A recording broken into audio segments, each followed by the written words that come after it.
time to see into the future. We just did. We did Did a little bit, yeah. Today we're getting some insight into the world of transport. Yeah, but first let's have a look back at the evolution of the daily commute.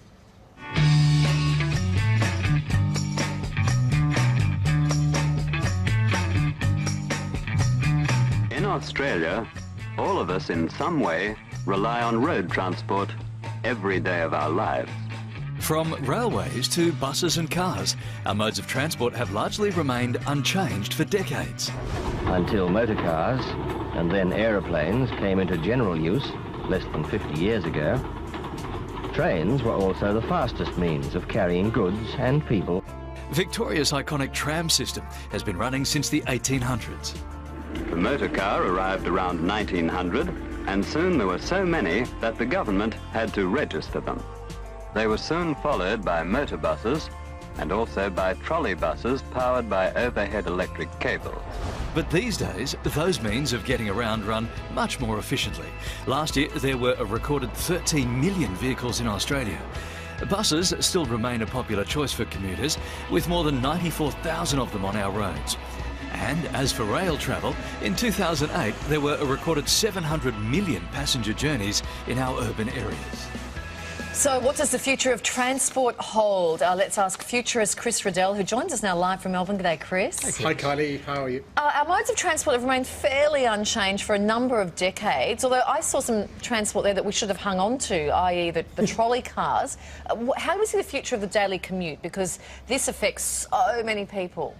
It does. Look, driving is going to change dramatically over the next few years. You just need to see the impact that electric cars have been having in the last few years. They're now mainstream. I think some of the really interesting technology that I've seen out recently is when you're coming to parking, that there's even a drone that's being trialled at the moment that will actually find you a car parking space if you can't find one. You send this thing off and it'll go and find you your nearest car parking space. So driving's set to change dramatically. Oh, Westfield Drone Wars. I love it a lot. Because then you're just putting all these drones up and then all the drones are fighting. Yes, yes. That's not going to solve any problems. Oh, that's a great TV show. My Drone Rules, yeah.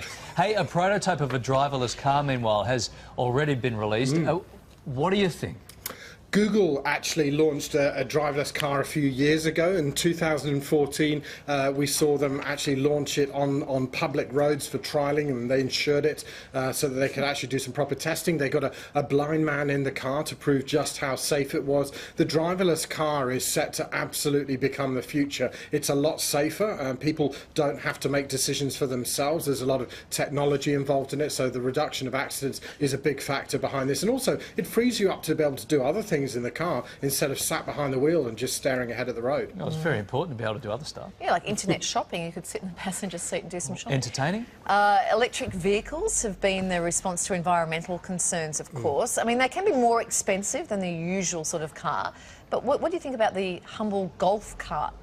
This is a really interesting question, Kylie. So the electric car Tesla produced is actually pretty expensive, and I'm sure you've seen, and most of your viewers will have seen them in supermarket or shopping centres around the country where they're demonstrating them. But the problem with these cars is they're $80,000 and above, so out of the reach of a lot of people. Now, there's a lot of predictions around the humble golf cart style car, just exactly what you're seeing on the screen now, is actually going to be a lot more popular. It's a lot cheaper to run, it's a lot faster, and it also will do exactly the same job, and it's a lot more environmentally friendly.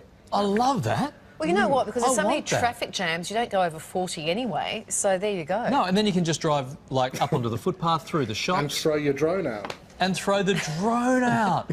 Oh, it's all coming together. I like where this is going. I hope I'm alive for a little bit longer. The concept of the flying car is usually the domain of movies, of course.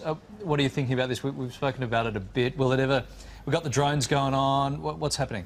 So I'm sure, again, most of your viewers will have heard drones being mentioned a lot in the last couple of years. We're actually seeing some companies using drones to do deliveries. Amazon, FedEx, they're using drones now over in the US to actually drop people's goods off right at their front door. It's a lot faster, it's a lot more efficient. And again, as we've just been talking, these things aren't held up by traffic jams, so you can get your goods and items pretty quickly once they've hit the warehouse at Amazon. cars on. So this is going to become more mainstream, and I think this will then expand into other forms of transport. But the thing with this is, don't expect this to be too far away from hitting the shores here in Australia. We're talking only a couple of years away. Okay. Chris, I did see something on 7 News last night. It was very interesting, and it was a public transport expert saying, you know what, we need less cars on the road.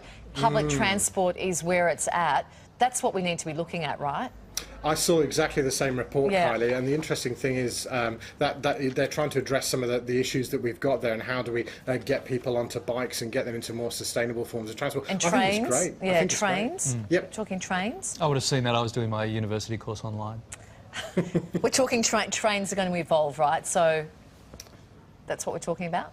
Yes, sorry. So Yes. trains, some of the ones that we've also seen, some of the technology we've seen there is also these magnetic levitating trains as well. We've seen these. This is nothing new. These things have been around for about 5 to 10 years. And the interesting thing is, some of the speeds these can reach are around 6,500 kilometres an hour. So you could do New York to Beijing in just 2 hours with one of these things if they become more mainstream. Oh, yeah, getting a 6,500 k an hour tube. That sounds cool. Hey, Chris, thank you.